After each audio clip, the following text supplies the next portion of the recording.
BIMSTEC సమావేశానికి ప్రధాని నరేంద్ర మోదీ హాజరయ్యారు. థాయిలాండ్ లో జరిగిన ఈ బిమ్స్టెక్ సమావేశంలో పాల్గొన్నారు. భారత్ అదేవిధంగా థాయిలాండ్ మధ్య సత్సంబంధాలు అండ్ ఆయన 21 పాయింట్ ఫార్ములా గురించి కూడా చెప్పారు. బిమ్స్టెక్ యొక్క ప్రపోజల్ కూడా ఇచ్చారు. అండ్ అంతేకాదు థాయిలాండ్ ప్రైమ్ మినిస్టర్ తో కలిశారు. అట్ ద సేమ్ టైం విచిత్రంగా అంటే ఒక ఆశ్చర్యకరంగా మహమ్మద్ యూనస్ ని కలవడం జరిగింది. బంగ్లాదేశ్ కి సంబంధించినటువంటి ఇంటరిమ్ చీఫ్ ఎవరు ఉన్నారో ఆయన్ని కూడా కలవడం జరిగింది. సో ఓవరాల్ గా బిమ్స్టెక్ హైలైట్స్ చెప్తారా ఒకసారి? మనకు ఎలాగైతే యూరోపియన్ యూనియన్ ఒకటి ఉన్నదో అలాగా భారత భూఖండంలో ఇండియన్ సబ్ కాంటినెంట్ అనేది అంటారో అక్కడ మనం ఒక యూనియన్ లాగా తయారు చేసి మనం కూడా ఒక కూటమిగా ఏర్పడి ఒక శక్తిగా ఎదుగుదామని చెప్పి ప్రయత్నాలు కొన్ని దశకాల క్రితం జరిగింది. దాని పేరే SAARC, south Asian association for regional cooperation పేరిట. అంటే యూరోపియన్ యూనియన్ మోడల్లోనే ఇక్కడ కూడా చేద్దాం. ఫ్రీ మూవ్మెంట్, మనం కార్ వేసుకొని ఇక్కడ ఇస్లామాబాద్కి వెళ్ళొచ్చు, లేదా ఇస్లామాబాద్ నుంచి వాళ్ళు ఢాకాకి భారతదేశం గుండా వాళ్ళు కార్లో వెళ్ళొచ్చు. ఇటువంటి ఓపెన్ ట్రావెల్ వీసా ఇవన్నీ పెట్టుకుని అలాగే మన కరెన్సీస్ అన్ని కూడా అనుసంధానం చేసి మన పాలసీలని కూడా రమారమి ఒక కామన్ పాలసీలు పెట్టుకుని ఒక కూటమిగా మనం ప్రపంచంలో ప్రపంచ శక్తుల ఎదురుగా మనం నిలబడచ్చు అని చెప్పి ఒక ప్రయత్నం అప్పుడు జరిగితే పాకిస్తాన్ యొక్క పిచ్చితనం వల్ల వాళ్ళు దీంట్లో ఒక విధమైనటువంటి ముసలంలాగా కూర్చొని వాళ్ళు దీన్ని కంప్లీట్ గా నాశనం చేసిన తర్వాత భారతదేశం ఏం చేసిందంటే పాకిస్తాన్ ని వదిలేసి, పాకిస్తాన్ ఆఫ్ఘనిస్తాన్ కూడా, ఆఫ్ఘనిస్తాన్ లో మనకు వచ్చేటి ఒరేది ఏం లేదు కాబట్టి వాళ్ళని వదిలేసి మిగతా మనకు ఈస్ట్ సైడ్ ఉన్నటువంటి దేశాలన్నింటినీ కూడాను బిమ్స్టెక్ పేరిట మనం ఎక్కువ ఫోకస్ పెట్టాం. బిమ్స్టెక్ అంటే ఎస్పెషలీ మనకు బంగ్లాదేశ్, బంగాళాఖాతము, తర్వాత ఈ ఏమంటారంటే మన ఇండో చైనా ప్రాంతం, ఇక్కడ ఉన్నటువంటి దేశాలన్నింటినీ కూడా మనం కలుపుకొని ఈ కూటమిని ఏర్పరచుకున్నాం. అది కూడా మళ్ళీ మనకు యాక్ట్ ఈస్ట్ పాలసీ భారతదేశంలో మోదీ గారు వచ్చిన తర్వాత ఏదైతే నిర్ణయించారో దాని అనుగుణంగా ఈ యొక్క కూటమి అన్నది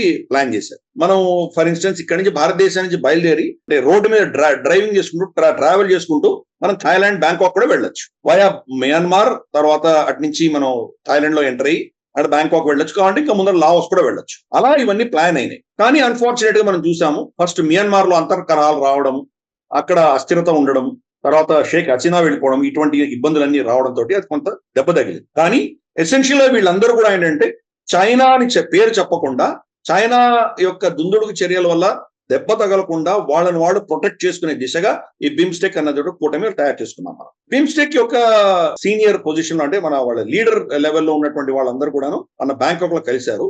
దేశాధినేతలందరూ కలిశారట.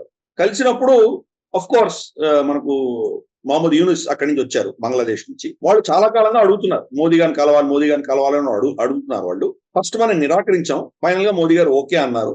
ప్లస్ ఐ థింక్ ఆప్టిక్స్ లో కూడా చూసాము, రాత్రి మన Thailand prime minister dinner host చేసినప్పుడు మోదీ గారు పక్కనే మహమ్మద్ యూనుస్ కూడా కూర్చోబెట్టారు. మొత్తానికి ఆ మీటింగ్ లో కావచ్చు, లేదా అఫీషియల్ మీటింగ్ కావచ్చు, అన్అఫీషియల్ గా మాట్లాడింది కావచ్చు, చాలా చాలా చాలా టఫ్ మెసేజ్ మోదీ గారు ఇచ్చారు అని మనకు తెలుస్తాం. దాంట్లో 2-3 కీలకమైన అంశాలు. మొదటిది, మీరు హిందువుల పట్ల చేస్తున్నటువంటి ఈ అత్యాచారాలని మీరు అరికట్టాలి, ప్రతిదీ మీరు ఇన్వెస్టిగేట్ చేసి శిక్ష వేయాలి అని ఒక ఫస్ట్ మెసేజ్, చాలా టఫ్ మెసేజ్ ఇచ్చాం. రెండవది, మనం ఏం చెప్పామంటే మీరు అనవసరంగా ఇక్కడ ఉన్నటువంటి మన సంబంధాలని కించపరిచే దిశగా మీరు ఎటువంటి స్టేట్మెంట్లు ఇవ్వకండి అని ఒక టఫ్ మెసేజ్ ఇచ్చాం.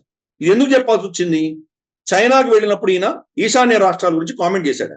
ఈశాన్య రాష్ట్రాలకు ల్యాండ్ లాక్డ్, ఏమన్నా ఉంటే చేస్తే కూస్తే మాకే ఉంది బే ఆఫ్ బెంగాల్ తో కనెక్షన్, కాబట్టి చైనా మీరు వచ్చి దీన్ని తీసుకోండి అని ఇండైరెక్ట్ గా చెప్తున్నాడు. ఈ భారత ఈశాన్య రాష్ట్రాలన్నీ మీరు స్వాధీనం చేసుకోండి అని చెప్పాడు. కాబట్టి అటువంటి స్టేట్మెంట్లు మీరు ఇస్తే కనుక చాలా పరిణామాలు తీవ్రంగా ఉంటాయి, అది మానండి అని మనం చాలా స్పష్టంగా చెప్పామని. ఇటువంటివి 2-3 అంశాలు చెప్పామని. మూడవది, మా ఇంట్రెస్ట్ కి వ్యతిరేకంగా మీరు ఏం చేసినా మేము ఊరుకోము, చాలా క్లియర్ గా చెప్పాం. దానికి ఆయన ఉల్టా ఏం చెప్పాడంటే మీరు మా బార్డర్ లో ఉన్నటువంటి బార్డర్ సోల్జర్స్ మీరు చంపారు అని ఒక ఫస్ట్ అభియోగం వేశారు. మోదీ గారు కన్ను ఆర్పకుండా స్పష్టంగా చెప్పారు, మీ బార్డర్ గార్డ్స్ మా భూభాగంలోకి వచ్చి ఇక్కడ జరుగుతున్న కన్స్ట్రక్షన్ వాళ్ళు ఆక్షేపించారు, మా భూభాగాన్ని రక్షించుకునే దిశగా మేము రియాక్షన్ మాది ఉండి తీరుతుంది, మీ బార్డర్ గార్డ్స్ ని మీరు ఆపుకోండి అని చాలా స్పష్టంగా మోదీ గారు మహమ్మద్ యూనుస్ కి చెప్పారు. తర్వాత హిందువుల పట్ల అంత జరుగుతున్నటువంటి చాలా విపరీతంగా దాన్ని ఎగ్జాజరేట్ చేసి చెప్తున్నారు వీళ్ళు, అటువంటిది ఏం కాదు, అది షేక్ హసీనా సమర్థుల మీద వీళ్ళు దాడులు చేశారు అంతనే అనేదో కప్పిపుచ్చే ప్రయత్నం చేశాడు. ప్రతి కేసు మా దగ్గర ఫుల్ డీటెయిల్స్ ఉన్నాయి, ఇటువంటి తప్పుడు మాటలు మాట్లాడకండి, మీరు కంప్లీట్ గా ఇన్వెస్టిగేట్ చేసి తీరవలసిందే అని కరాఖండిగా చెప్పాం. మూడవది ఆయన ఏం అడిగాడంటే, షేక్ హసీనా మీ దేశంలో కూర్చుంది, మాకు ఎక్స్ట్రాడేట్ చేయండి అంటే మేము ఎక్స్ట్రాడేట్ చెయ్యము అని చాలా ససేమిరా చెప్పాము. కానీ ఆవిడ అక్కడి నుంచి మళ్ళీ మాకు వ్యతిరేకమైన స్టేట్మెంట్ ఇస్తాం, దాన్ని ఆపండి మీరు అన్నారు. చూస్తాం, మేము దాని గురించి ఆలోచన చేస్తాం అన్నాం. అంటే ఒక విధమైన టఫ్ మెసేజ్ ఇచ్చాను. ఇందాక నువ్వు అన్నావు ఆయన ఇంటరీమ్ అధినేత అన్నావు. ఆయన ఇంటరీమ్ అధినేత కాదు, ఆయన అఫీషియల్ డెసిగ్నేషన్ ఏంటి? Senior adviser to government of Bangladesh. Adviser to government of Bangladesh. ఎక్కడుంది గవర్నమెంట్? ఎక్కడుంది అక్కడ?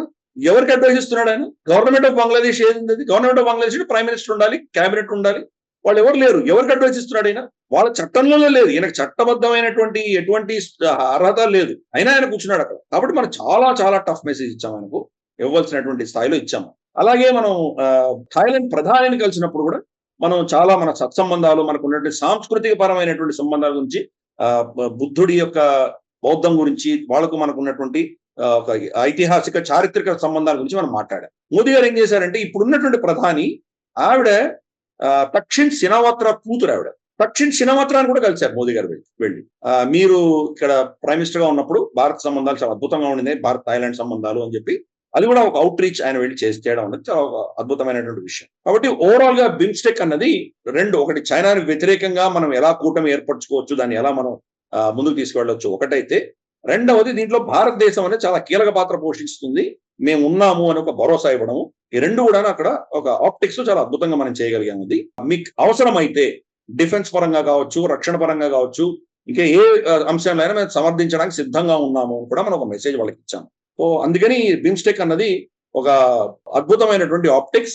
ప్రపంచవ్యాప్తంగా కలహాలు జరుగుతుంటే ఈ ప్రాంతాన్ని కలిపే దిశగా మనం ప్రయత్నం చేయడం అన్నది ఒక మంచి ఆప్టిక్స్ కింద మనం భావించాలి. ఈ వీడియో మీకు నచ్చినట్టయితే లైక్ చేయండి, 10 మందికి షేర్ చేయండి. అలాగే కామెంట్ల రూపంలో మీ అభిప్రాయాలను మాతో పంచుకోండి. Nationalist hub group of channels ను సబ్స్క్రైబ్ చేసుకుని తెలుగునాట జాతీయవాద జర్నలిజాన్ని ప్రోత్సహించండి. ఈ వీడియో కింద ఉన్న బెల్ ఐకాన్ పై క్లిక్ చేయడం మర్చిపోవద్దు.